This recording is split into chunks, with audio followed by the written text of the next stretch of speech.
Assalamualaikum warahmatullahi wabarakatuh. Bertemu kembali bersama saya Mariana Safitri di mata kuliah Proses Bisnis TI. Kita masuk ke pertemuan 4, yaitu analisis proses bisnis, di mana dalam pertemuan 4 ini ada 7 pokok bahasan, yaitu mulai dari pengertian proses bisnis, kemudian definisi proses bisnis, kemudian tahapan atau siklus dalam analisis dan desain proses bisnis, kemudian macam-macam proses bisnis, kemudian pengelolaan proses bisnis, kemudian kejadian dalam proses bisnis, dan terakhir hubungan antar proses bisnis. Pada video pembelajaran di pertemuan 4 ini, saya akan bagi ke dalam 2 part. Kita mulai part pertama tentang pengertian proses bisnis, di mana manajemen proses bisnis akan menghasilkan suatu produk serta kegiatan-kegiatan yang akan dilakukan berdasarkan tujuan perusahaan tersebut. Selain itu, proses bisnis juga merupakan instrumen kunci bagi orang yang mengorganisir aktivitas bisnis dan meningkatkan pemahaman dari hubungan timbal balik mereka, yaitu pemilik bisnis konsumen. Selanjutnya, proses bisnis memiliki beberapa definisi. Yang pertama, suatu proses bisnis terdiri dari satu set aktivitas yang dilakukan dikoordinasi di dalam suatu lingkungan teknis dan organisatoris, di mana aktivitas ini secara bersama-sama mewujudkan suatu tujuan bisnis. Kemudian masing-masing proses bisnis ditetapkan oleh organisasi tunggal, namun mungkin saling berhubungan dengan proses bisnis yang melakukan kerjasama dengan organisasi lain. Definisi yang kedua tentang proses bisnis, yaitu manajemen proses bisnis meliputi konsep, metode, dan teknik untuk mendukung desain, administrasi, konfigurasi, pengundangan, dan analisa proses bisnis. Definisi yang ketiga, yaitu suatu sistem manajemen proses bisnis adalah suatu perangkat lunak umum sistem yang kemudian oleh penyajian proses, baik secara tegas maupun eksplisit, untuk mengkoordinir pengundangan ataupun peraturan proses bisnis. Definisi yang keempat, yaitu suatu model proses bisnis terdiri dari satu set model aktivitas dan batasan pelaksanaan antara mereka, dalam hal ini adalah pelaku bisnis. Suatu kejadian proses bisnis menghadirkan suatu kasus kuat dalam bisnis yang secara operasional dari suatu perusahaan atau organisasi yang terdiri dari kejadian aktivitas bisnis.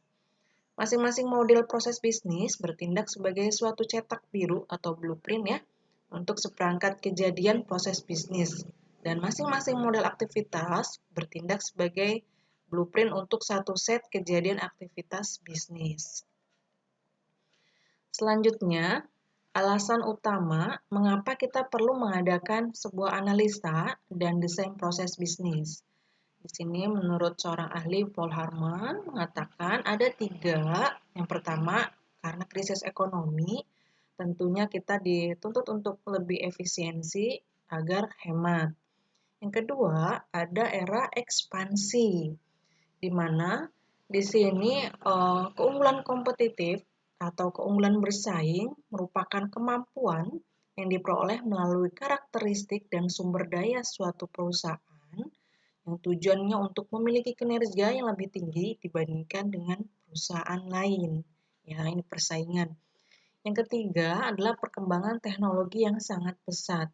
Di sini adanya penggunaan internet, kemudian adanya penyimpanan cloud computing, dan lain-lain. Selanjutnya, pokok bahasan di pertemuan 4 adalah tahapan atau siklus dalam analisis dan desain proses bisnis. Di sini ada 4 tahap. Yang pertama adalah analisis dan desain, yang meliputi identifikasi bisnis proses dan pemodelan bisnis analisis, yang meliputi validasi, simulasi, dan verifikasi. Dalam tahap ini dilakukan survei terhadap bisnis proses dan lingkungan organisasi serta lingkungan teknis, di mana berdasarkan hasil survei, bisnis proses diidentifikasi, kemudian ditelaah, divalidasi, dan digambarkan dengan bisnis proses model. Tahapan yang kedua dari sebuah siklus analisis dan desain proses bisnis adalah konfigurasi, meliputi seleksi sistem, kemudian implementasi, tes, dan deployment. Apa saja yang perlu diperhatikan dalam tahap kedua ini? Yang pertama, sebelum digunakan sebuah sistem, terutama dalam hal aplikasinya, perlu dites terlebih dahulu apakah sudah berjalan sesuai yang direncanakan ataukah masih belum sesuai. Yang kedua, adanya pelatihan terhadap personil dan migrasi aplikasi jika diperlukan. Ya, jadi dibutuhkan sebuah training terhadap penggunanya. Tahapan yang ketiga adalah pelaksanaan. Di sini meliputi operasional, monitoring, dan maintenance. Di mana dalam tahap pelaksanaan, di sini benar-benar diuji ya dalam aktivitas sehari-harinya oleh perusahaan, apakah sistem beserta aplikasi yang dibangun telah benar-benar dapat menjalankan bisnis proses dengan baik dalam rangka untuk mencapai tujuan perusahaan, sehingga dalam tahap ini dihasilkan sebuah output, yaitu log informasi dari proses yang telah dijalankan sebagai dasar untuk mengevaluasi di tahap berikutnya. Selanjutnya, tahap yang keempat yaitu evaluasi, di mana dalam tahap evaluasi terdiri dari penggalian proses dan monitoring aktivitas bisnis. Output yang berupa log informasi yang telah dihasilkan dievaluasi dengan menggunakan teknik monitoring aktivitas bisnis dan penggalian proses. Tujuannya untuk apa? Untuk mengidentifikasi model proses bisnis dan kecukupan dari lingkungan operasional. Selanjutnya, siklus ini secara terus-menerus berputar. Ya, setelah dilakukan evaluasi, akan ditemukan poin-poin mana saja bisa dilakukan improvement atau perbaikan atas proses bisnis yang telah dilakukan. Selanjutnya kembali akan lakukan desain, analisis, konfigurasi, dan implementasi. Jadi siklus ini akan berputar terus-menerus. Nah, biasanya dilakukan dengan interval waktu tertentu, ya misalnya periodenya per 5 tahun atau per 10 tahun. Ini tergantung dari waktu yang telah disepakati bersama. Selanjutnya, di sini untuk lebih mempertajam tahapan atau siklus tersebut, di sini ada beberapa level. Yang pertama adalah level enterprise, yang terdiri dari identifikasi strategi serta visi dan misi dari sebuah instansi atau sebuah organisasi ataupun sebuah perusahaan. Biasanya diperoleh melalui Renstra, ya, di mana Renstra ini merupakan rencana jangka panjang, bisa 5-10 tahun ke depan, dan terdapat strategi serta visi misi instansi mengenai apa saja sih yang menjadi tujuan, kemudian produk atau jasa yang akan dihasilkan, dan bagaimana cara untuk mencapainya. Ini identifikasi awal, ya. Kemudian, di level enterprise, yang kedua adalah identifikasi struktur organisasi dan tata laksana. Struktur organisasi bisa diperoleh melalui, yaitu jika institusi pemerintah, misalkan berupa kementerian atau lembaga, ini dilihat dari peraturan menteri atau peraturan presiden. Sedangkan jika institusi pemerintah berupa instansi daerah, dilihat berarti dari Perda ya, atau Pergub, dan lain-lain. Nah, selanjutnya yang kedua ada bisnis proses level enterprise, di mana levelnya lebih detail dari level sebelumnya, mulai dilakukan survei internal terhadap sebuah instansi yang tujuannya untuk mengetahui proses bisnis yang terjadi, bisa meliputi apa saja value chain-nya yang ada, kemudian identifikasi proses, kemudian aktivitas dan data, kemudian dilakukan proses desain berdasarkan data yang ada. Tentunya ini dilakukan sebuah analisa, bisa menggunakan SWOT, kemudian ada gap analysis. Nah, di tahap yang kedua ini ada penentuan value chain, yaitu nilai-nilai yang termuat dalam setiap tahapan organisasi baik core maupun support, sehingga bisa berjalan dengan efektif dan efisien. Di mana pertama, mengembangkan diagram organisasi, kemudian mendefinisikan value chain, kemudian juga mengidentifikasikan dari stakeholder. Nah, di sini contoh suatu value chain dengan 3 core bisnis. Yang pertama, membuat produk baru, kemudian memasarkan dan menjual produk, kemudian membuat dan mendeliver produk. Selanjutnya, masih di level yang kedua, yaitu identifikasi terhadap aktivitas dan prosedur di dalamnya. Kemudian yang ketiga, buat model untuk menggambarkan aktivitas dan prosedur di dalamnya, termasuk divisi atau bagian yang mengerjakan. Tingkatan dari penyusunan suatu model dalam proses bisnis, di sini yang pertama ada organizational diagram, kemudian ada business process diagram, kemudian ada sub process activity, yang keempat ada prosedur dari suatu aktivitas. Masih di level kedua, di sini ada point analisis SWOT yang tujuannya untuk mengidentifikasi potensi ancaman ya dan peluang. Kemudian ada gap analysis yang fungsinya untuk mengetahui proses perbaikan yang dilakukan dengan cara untuk mencapainya. Level yang ketiga yaitu implementation level.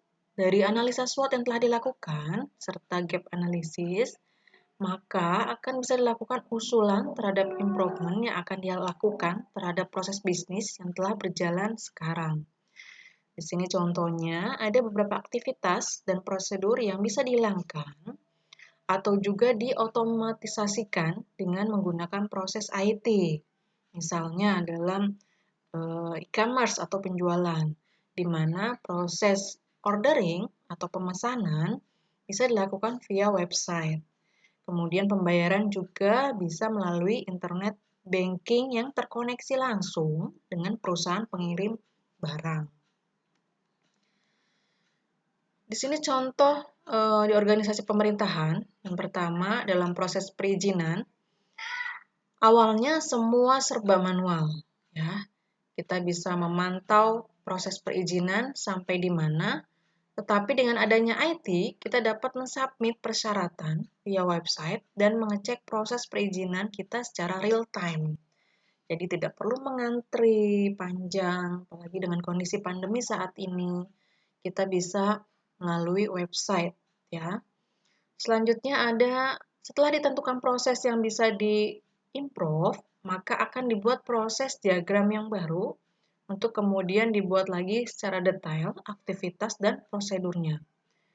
Baru kemudian disosialisasikan secara internal setelah dirasa bisa berjalan dengan lancar. Tentunya sudah melewati tes, kemudian ada ujinya juga ya. Baru kemudian dilakukan sosialisasi secara eksternal kepada para stakeholder atau pemegang keputusan. Setelah itu, tahapan dalam analisis dan desain proses bisnis ini akan terus berulang ya, sesuai siklusnya. Mulai dari evaluasi, kemudian desain dan analisis, kemudian konfigurasi, kemudian implementasi. Tidak akan pernah berhenti karena proses untuk mengerjakan sesuatu yang lebih efektif dan efisien akan terus terjadi. Terus berulang siklusnya. Contohnya, di sini sifat dasar dan tujuan dari suatu organisasi adalah menciptakan sebuah value atau nilai. Organisasi menciptakan nilai dengan menyediakan barang ataupun jasa yang diinginkan oleh pelanggannya. Sebagai contoh, di sini kita ambil adalah BreadTalk, ya. Kemudian di mana mereka membuat makanan yang bergizi, sehat, dan punya karakteristik tersendiri. Jadi punya ciri khas BreadTalk ini ya. Nah, bagaimana dengan biaya? Untuk menciptakan nilai, tentunya diperlukan biaya. Contohnya, untuk memproduksi makanan, pabrikan harus membayar berbagai macam sumber daya. Contohnya ada bahan baku, kemudian siapa yang mengerjakan, ya. Bagaimana dengan margin, yaitu selisih antara nilai dan biaya.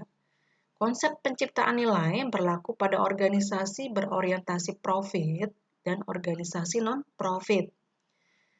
Tujuan organisasi berorientasi profit yaitu memaksimalkan marginnya.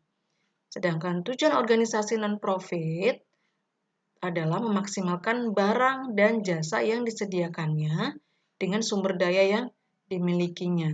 Ini perbedaan tujuan organisasi yang berorientasi profit dan non-profit. Selanjutnya, proses bisnis. Bagaimana dengan proses bisnisnya di organisasi pemerintah? Barang dan jasa tersedia setelah melalui serangkaian proses bisnis.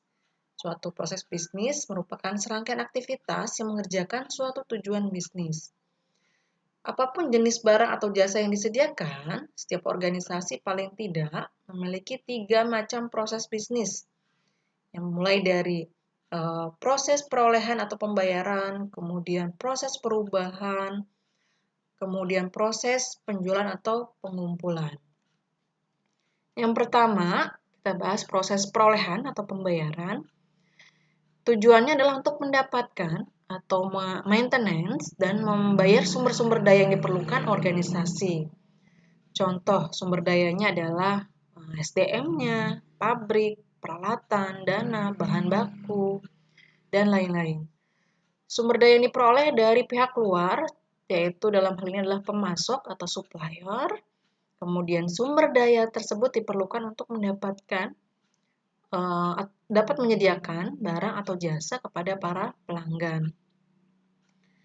Di sini dalam proses perolehan, yang pertama hanya memesan barang atau jasa yang dibutuhkan oleh organisasi, kemudian menerima barang atau jasa yang dipesan, kemudian membayar barang atau jasa yang sudah diterima, kemudian melakukan maintenance dengan baik barang yang sudah diperoleh, kemudian mampu menyediakan barang dan jasa pada saat diperlukan. Selanjutnya adalah proses perubahan. Di sini untuk mengubah sumber daya yang telah diperoleh menjadi barang atau jasa yang diperlukan pelanggan. Di mana pada proses ini bahan baku diubah menjadi barang jadi atau jasa.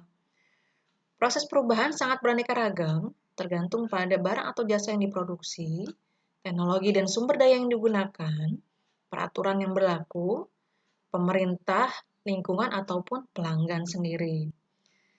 Tentunya sangatlah sulit untuk menggambarkan suatu proses perubahan secara umum. Ya. Pada dasarnya, proses perubahan merupakan serangkaian aktivitas yang mengubah barang atau jasa yang diperoleh menjadi barang atau jasa bagi para pelanggan.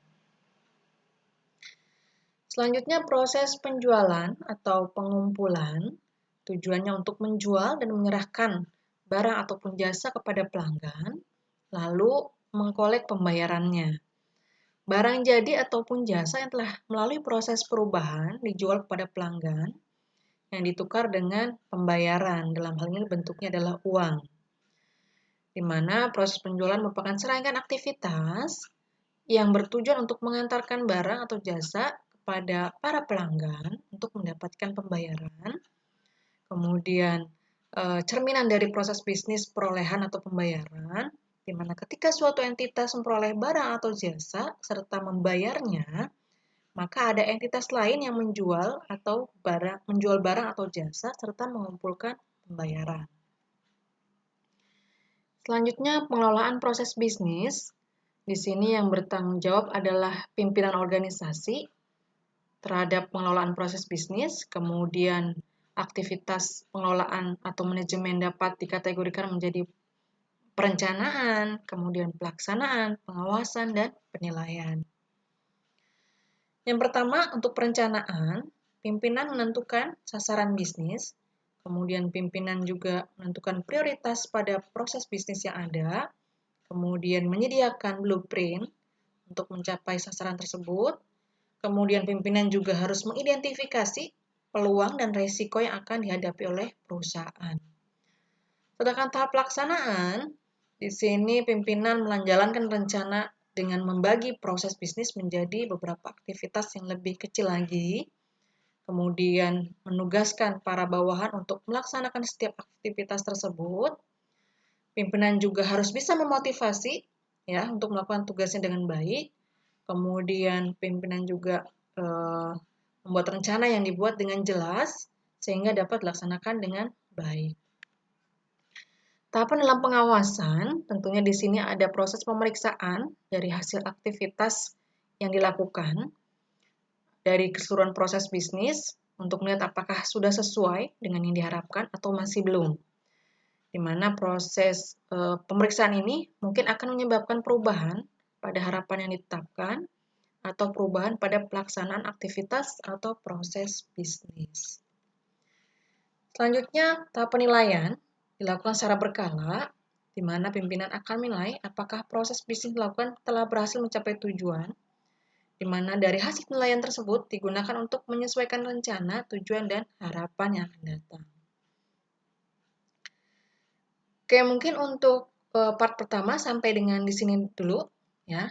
Kita lanjut di part berikutnya untuk kejadian-kejadian proses bisnis. Terima kasih. Assalamualaikum warahmatullahi wabarakatuh.